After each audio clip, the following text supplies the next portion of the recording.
Elsewhere, on Ukraine's Crimean Peninsula, thousands of Tatars are taking action to address what they consider to be an historical crime. In the 1940s, Stalin deported over 200,000 Tatars, claiming they were Nazi collaborators. Now, after the fall of the Soviet Union, they returned to their homeland to find their land was occupied.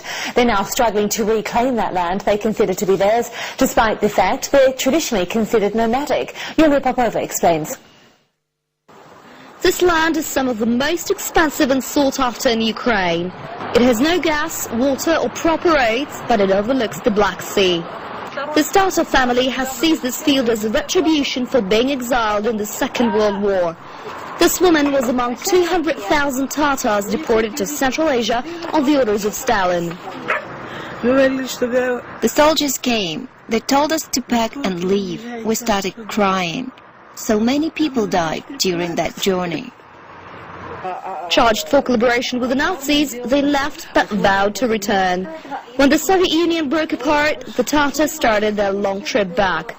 But the demography of the Crimea had already changed. The land was taken up by ethnic Russians and Ukrainians who also lived here for the last 2 centuries. Like nomads, Tatars move around the Crimea. They pick a field they like and settle there. This land plot, for instance, was occupied 4 years ago. People living here have no official permit to build. They say God permitted them to take this land. Just down the road, a Russian town is no competitor to the Tatar village. They also need water and gas. These old ladies refuse to show their face on camera in fear of being killed by the Tatars. The issue of land has set the 2 communities apart.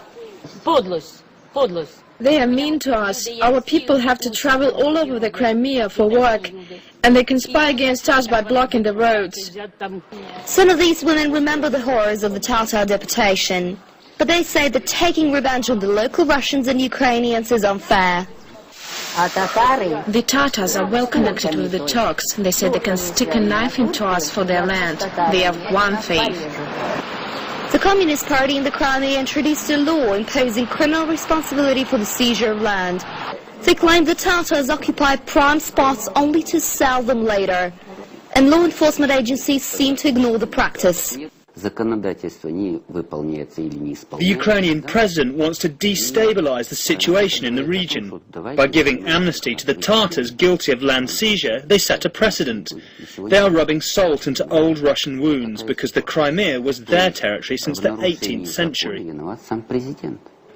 Edo's family denies the accusations. They claim they waited for 10 years to be given a plot to build, but then realized it may never happen. The land of the Crimea was sold out as we were waiting for a peace. If you want to buy 10 hectares, you just need to go to any of real estate agencies here and do it, while my mother has no home and no land since 2000. Their relationship with the Slavic people is not easy. Violently deported in the 40s, the Tatars say they don't want to play back the history. But these deluxe mansions springing up on the coast could have been their home. Yulia Popova, Russia Today, the Crimea.